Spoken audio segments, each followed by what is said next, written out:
As the mayor of the town of Wasilla, Sarah Palin raised questions about removing books in the public library and then tried to fire the town librarian. She says the two were not connected. Sarah Palin was elected the mayor of Wasilla in 1996 with the strong backing of her church, the Wasilla Assembly of God. It wasn't just simply a matter of her using the religious right to get elected. She was one of them. Palin has since changed churches, but Assembly of God ministers are well known in Wasilla for taking strong positions on moral issues, including this recent sermon by the current pastor. Everybody in the world has a guilty conscience. That's why homosexuals want laws of the land to justify their sin, because they have a guilty conscience.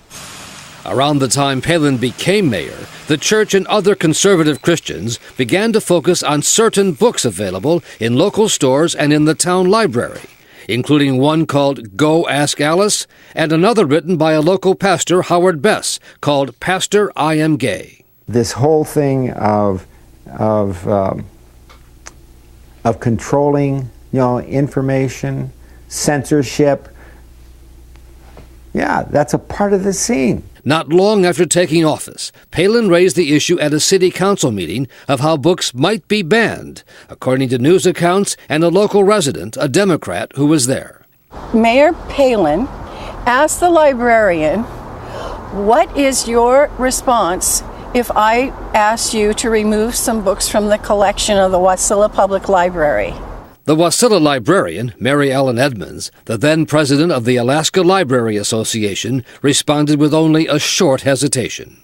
The librarian took a deep breath and said, "The books in the collection were purchased in accordance with national standards and professional guidelines, and I would absolutely not allow you to remove any books from the collection."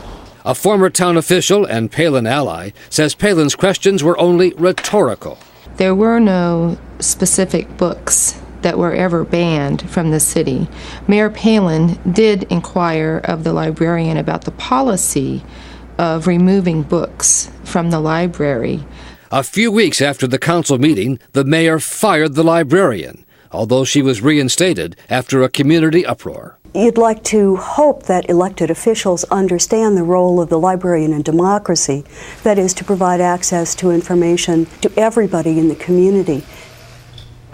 The Wasilla librarian, Mary Ellen Edmonds, left 2 years later, and according to friends, because it was just too hard working for Sarah Palin. In a conversation with me yesterday, the librarian said she could not recall Palin ever asking for specific book titles to be removed from the shelves, but she acknowledged her treatment by Palin had been very rough.